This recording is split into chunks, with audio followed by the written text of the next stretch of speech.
Hello and welcome to this AQA GCSE drama revision video.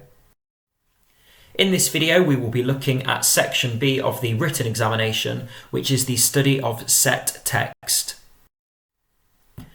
So before we start to try and answer the question, it's really important that we understand the question being asked of us. As you know, at the start of section B there will be a one-page printed extract. And it's really important that you familiarise yourself with this extract and read it, trying to take in as much detail as possible, as the questions you are about to answer will relate to this extract. So here we have a section of Act 1 from the Crucible. Since Proctor's entrance, Abigail has stood as though on tiptoe, absorbing his presence, wide-eyed. He glances at her, then goes to Betty on the bed. Abigail: "Gah! I'd almost forgot how strong you are, John Proctor." Proctor looking at Abigail now, the faintest suggestion of a knowing smile on his face. "What's this mischief here?" Abigail with a nervous laugh. "Oh, she's only gone silly somehow." Proctor: "The road past my house is a pilgrimage to Salem all morning. The town's mumbling witchcraft." Abigail: "Oh, posh." Winningly she comes a little closer, with a confidential, wicked air. "We were dancing in the woods last night, and my uncle leapt in on us. She took fright is all." Proctor, his smile widening. "Ah, you're wicked, aren't you?"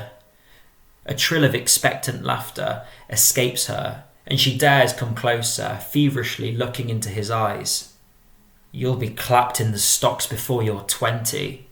He takes a step to go, and she springs into his path. "Give me a word, John, a soft word."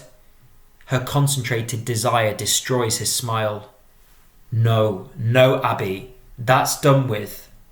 Abigail tauntingly: "You come 5 miles to see a silly girl fly? I know you better." Proctor, setting her firmly out of his path. "I come to see what mischief your uncle's brewing now," with final emphasis. "Put it out of mind, Abby." Abigail grasping his hand before he can release her. "John, I am waiting for you every night." Proctor: "Abby, I never give you hope to wait for me." Abigail now beginning to anger. She can't believe it. "I have something better than hope, I think." Proctor: "Abby, you'll put it out of mind. I'll not be coming for you more." Abigail: "You're surely sporting with me." Proctor: "You know me better." Abigail: "I know how you clutched my back behind your house and sweated like a stallion whenever I come near. Or did I dream that? It's she put me out. You cannot pretend it were you. I saw your face when she put me out, and you loved me then and you do now." Proctor: "Abby, that's a wild thing to say."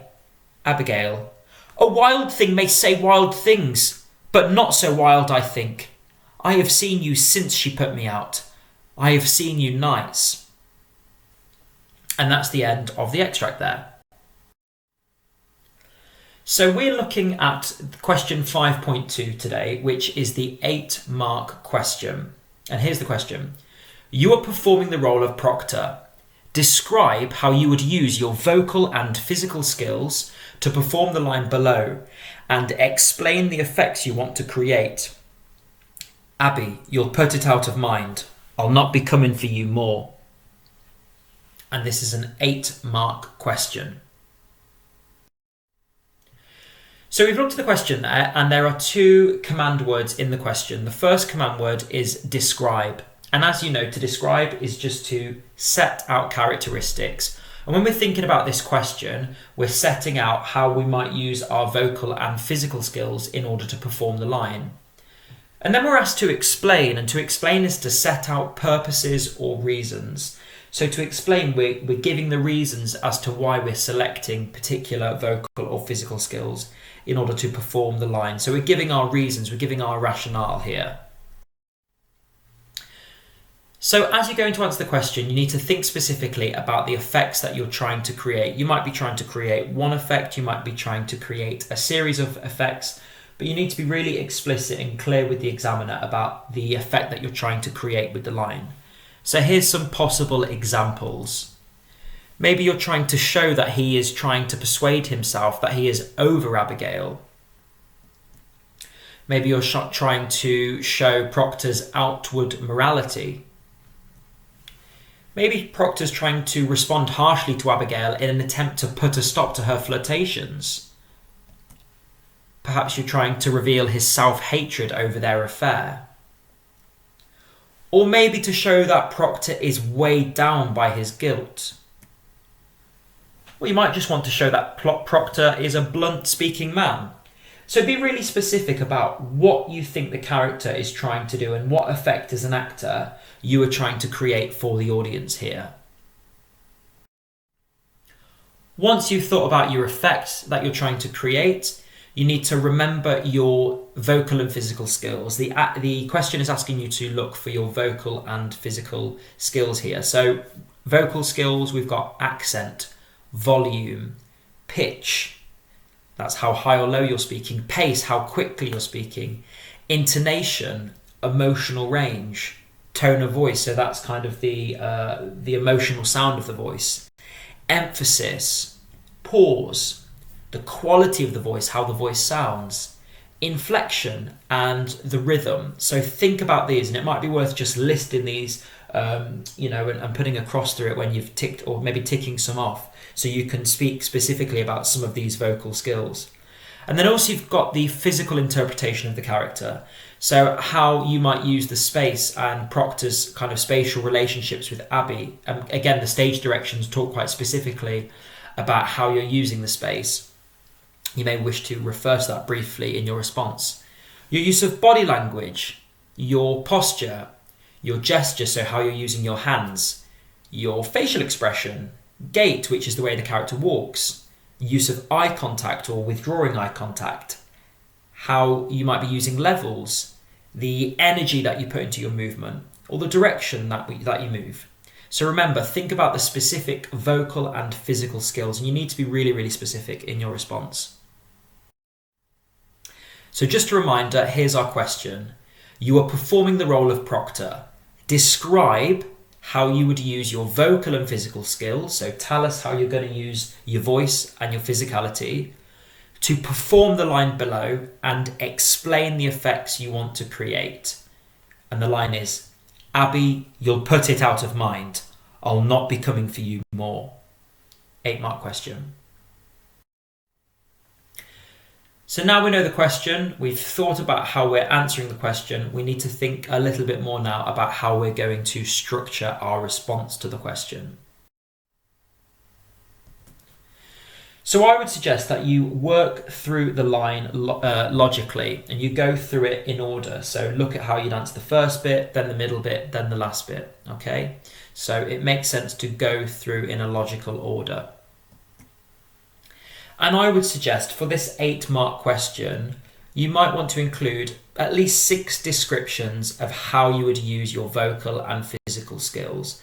And in the response, these will be highlighted in red, so it's really clear when we're describing what we're doing. So you might want to do 3 vocal skills and 3 movement skills, or something like that, at least I would say. Remember, it's detail and giving reasons for our answer.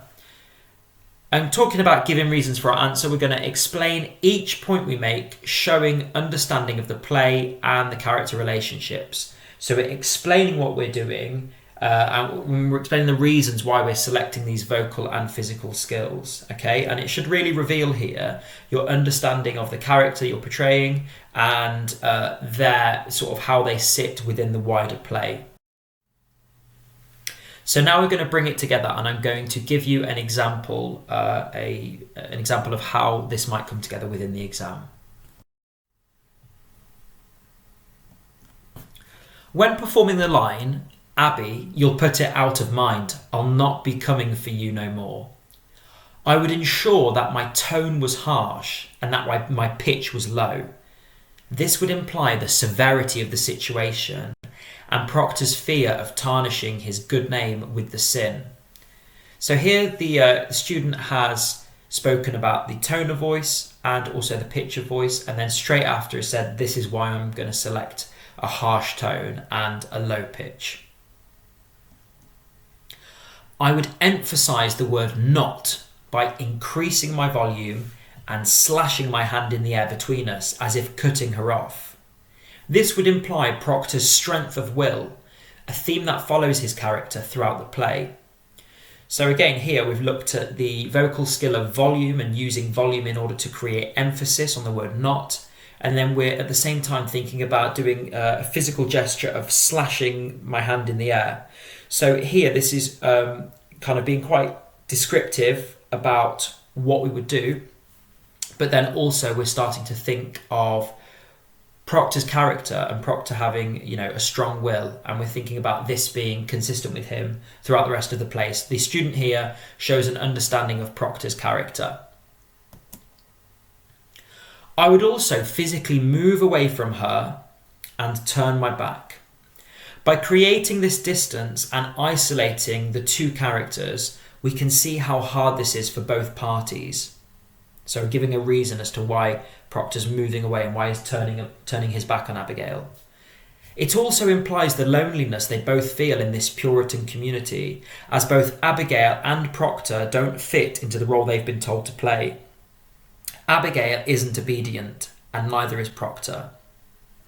And this response here was a student's response from last year, and it achieved 8 out of 8. And I think that's because it's really clear with regards to how the character of Proctor is being played, both with vocal and physical skills. And then there's some really nice, clear explanations as to why we are choosing these vocal and physical skills, showing this real understanding of the characters and how they sit within the play. I hope this video has been useful for you and you have an idea about how you might tackle the 8-mark question. That's the 5.2 question. And remember, there are no hard and fast rules. This is just one way that you may choose to approach the question, but it's just really important that you read the question and try and focus on answering it with clarity and going through it methodically. Good luck.